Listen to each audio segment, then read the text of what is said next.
सुंदरपुर एक छोटा सा कस्बा था। यहाँ के लोग बेहद मेहनती और सरल थे, लेकिन एक समस्या थी। यहाँ की गलियां हमेशा गंदगी से भरी रहती थी। लोग हर दिन अपना कचरा सड़क पर फेंक देते थे। भोजन के बाद बचा हुआ खाना, खाली पैकेट, प्लास्टिक की बोतलें और गीला कचरा हर जगह बिखरा रहता। और लोग सोचते थे, एक कचरा तो कोई फर्क नहीं डालता, और सब तो ऐसा ही करते हैं।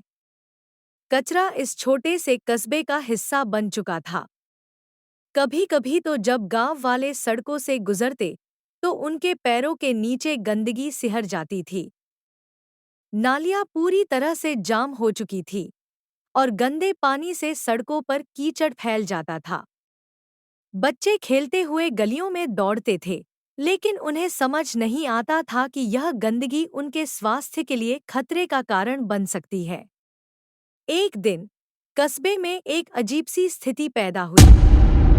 हर तरफ बुखार, दस्त और उल्टियां फैलने लगी। गंदगी के कारण मच्छर हर जगह पनप रहे थे और कई लोगों को दिमागी बुखार और पेट की बीमारियां हो रही थी। सब लोग घबराए हुए थे और नहीं समझ पा रहे थे कि ऐसा क्यों हो रहा है। डॉक्टर ने आकर यह बताया कि यह सब गंदगी की वजह से हो रहा है। वह बोले, अगर आप लोग अपनी गलियों और घरों में सफाई रखेंगे, तो ये बीमारियां दूर हो सकती हैं। कचरे को सही तरीके से फेंकने और गंदगी को हटाने से हम इन समस्याओं से बच सकते हैं।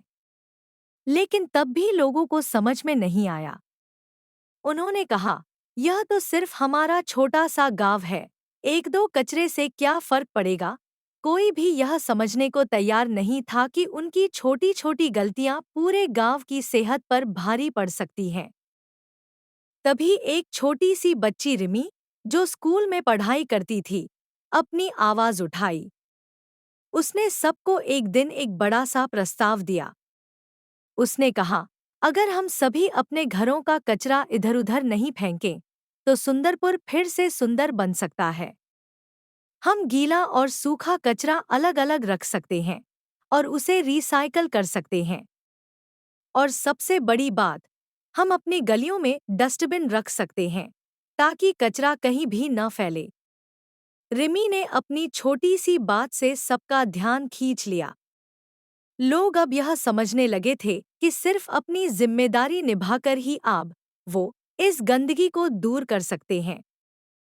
सबने मिलकर फैसला किया कि वो इस समस्या का हल निकालेंगे। कुछ दिन बाद गांव में सफाई अभियान शुरू हुआ। हर गली में डस्टबिन रखे गए। लोगों ने गीला कचरा खाद बनाने के लिए खेतों में डाला और सूखा कचरा रिसाइकल करने के लिए इकट्ठा किया। कुछ लोग बड़बड़ाते हुए कह रहे थे, क्या फर्क पड़ेगा, एक ही बार में काम हो जाएगा। लेकिन उन्होंने देखा कि जैसे जैसे सफाई चल रही थी, वैसे वैसे गांव की सूरत बदलने लगी। एक महीने बाद डॉक्टर फिर से गांव आया। इस बार वो खुश था। उसने देखा कि गांव में अब बीमारियां नहीं थी और हर जगह सफाई थी। मच्छर और कीड़े खत्म हो चुके थे। अब लोग बुखार और दस्त जैसी बीमारियों से बचने लगे थे। डॉक्टर ने बताया, यह सब तुम्हारी मेहनत का नतीजा है। अगर तुम लोग सफाई बनाए रखते हो, तो यह गांव हमेशा स्वस्थ रहेगा। रिमी ने सबको समझाया कि स्वच्छता केवल एक आदत नहीं, बल्कि जीवन का हिस्सा बननी चाहिए।